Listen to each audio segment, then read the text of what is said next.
All right, and I'm a complete idiot, so I didn't realize that the camera was not on video when I was babbling for the last 15 minutes. And when the camera finally turned off, I was wondering, did I run out of battery or memory? Neither. It was off because it expired from not being used because it was on photo instead of video. So this is a repeat.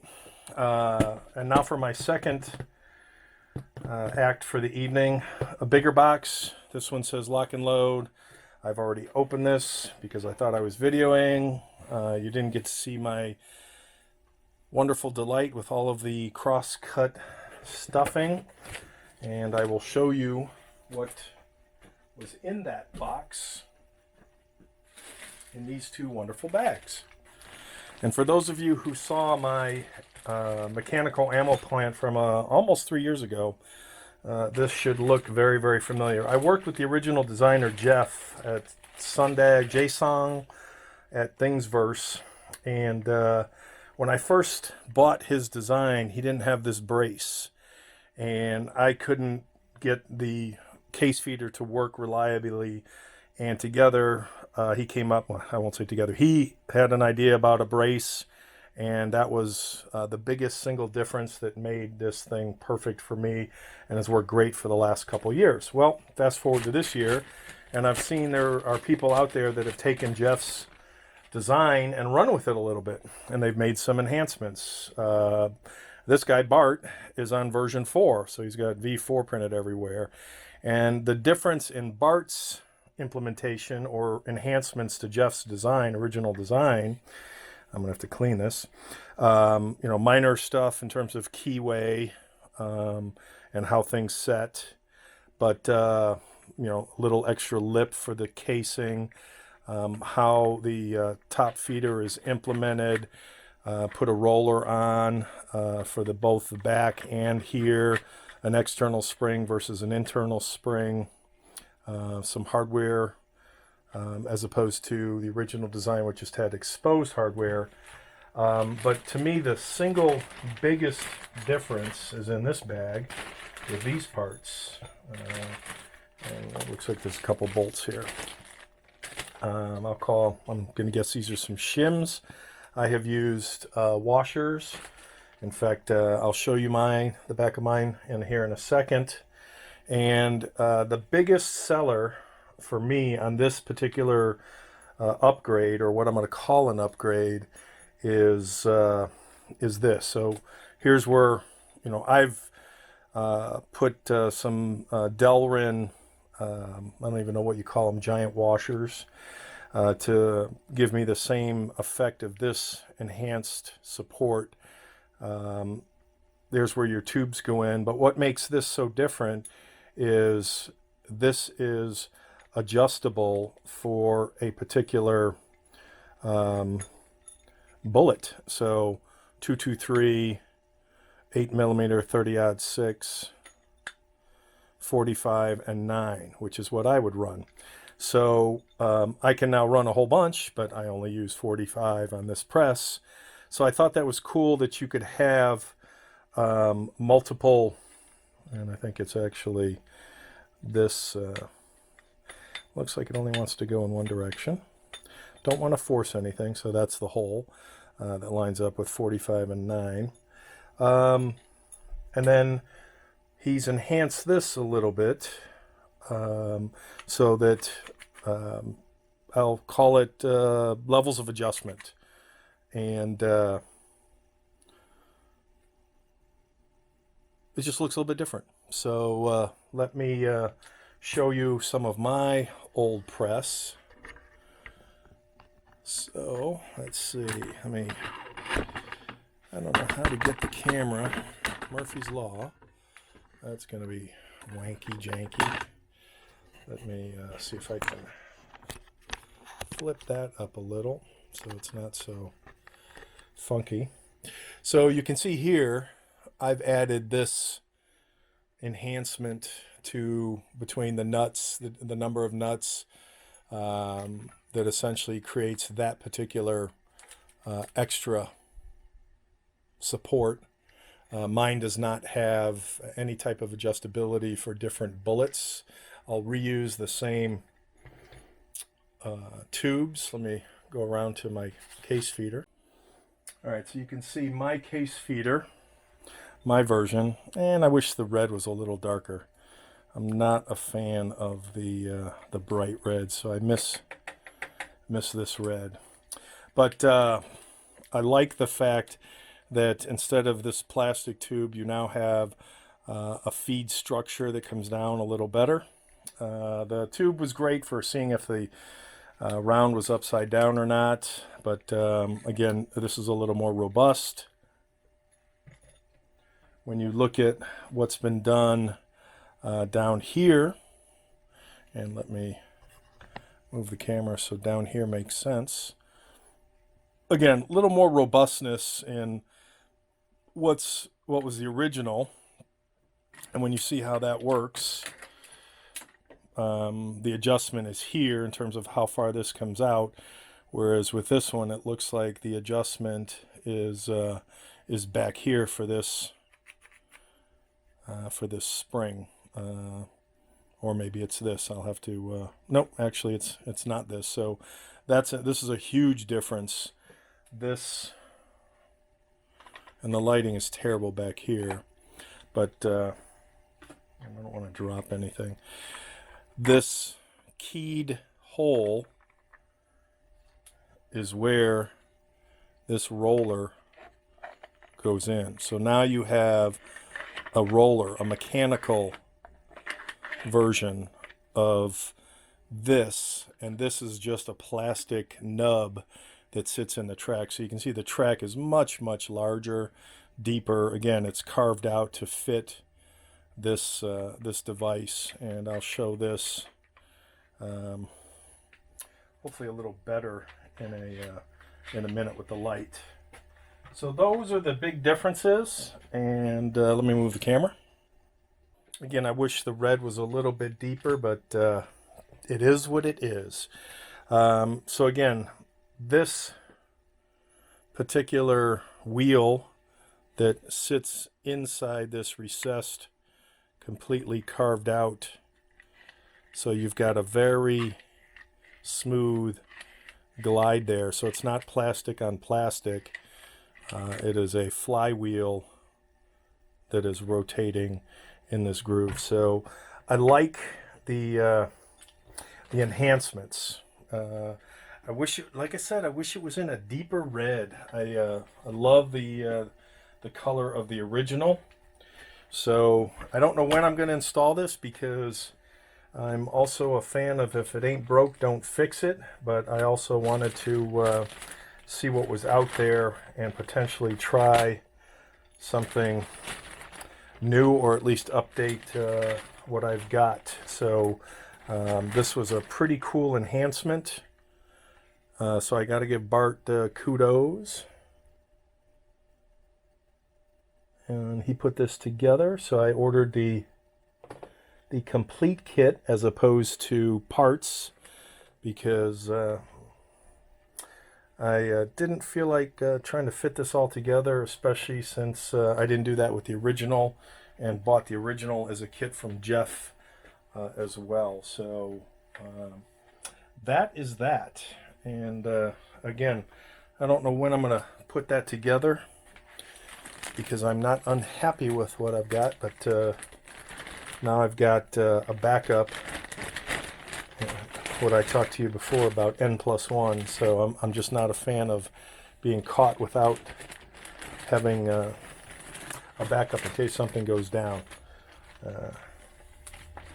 So very cool on the design update, and we'll see how that looks put together.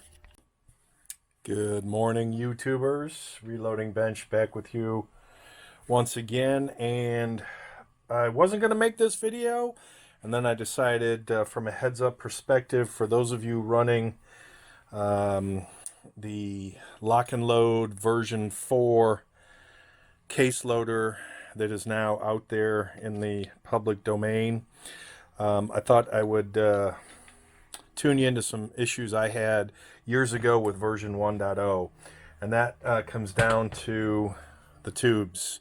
So some people will sell these with the tubes. Some people won't sell them with the tubes as part of the kit. And you got to be careful, because if you, depending on what tubes you do buy from Lee, there's a right tube and a wrong tube if you're running 45 ACP. So if you're running anything other than 45, anything smaller than 45 ACP, 9mm, 357, what else? 223. What did I leave off? 8mm. So basically anything less than 45 ACP, and I'll show you the reason why. So this tube is a replacement part available from Lee, and this is what fits in your case feeder and allows you to feed cases. Unfortunately, if you run 45 ACP, what you will find, I'm going to put my finger over the bottom so that it doesn't drop on the floor. What you'll find is you have to help it. And this was the biggest problem I had when I first got, so it won't even load with the Lee collator. And I always had to have a dowel, a thin brass rod or something, tapping my cases. Notice how they just, and I thought, oh, okay, it'll, after a while, gravity will take over, and the dirt from the shells will kind of serve as like a graphite facilitator to speed up that. So for probably 6 months, I thought, things would get better. And when you look at that, things don't come out. And that's usually what would happen. It would get to this point, and then I'd have to stick a thin dowel in there. And that is why I had on my bench a thin brass dowel, so that I could tap, from above. I would just, and naturally it slides in, I would just tap that down. And that worked, and I was okay with that, thinking, I wish it was better, and I thought it would improve over time. But it never did. Ever. And I don't remember how, but I decided to see if there were other tubes from Lee out there.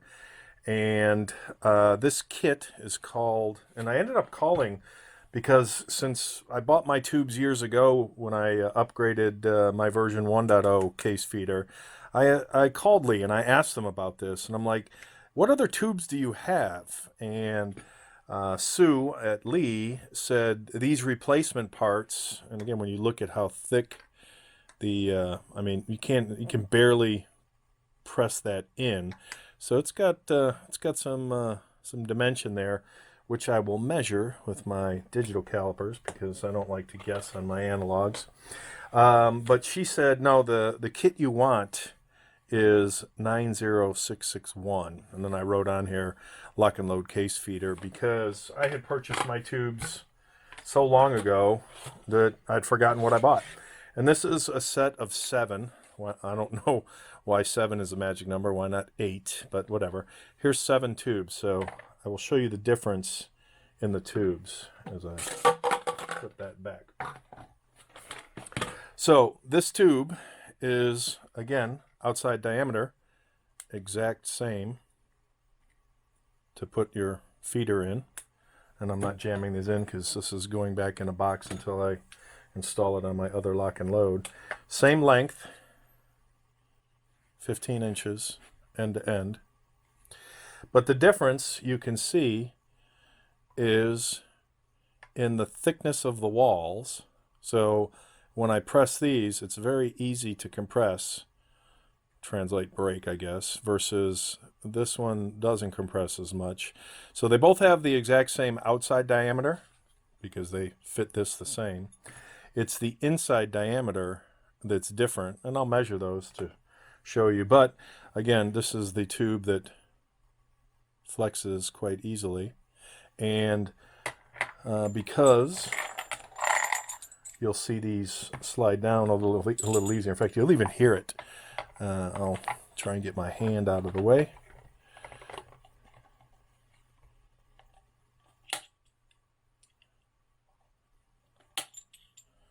And these are brand new tubes that don't have any graphite or anything.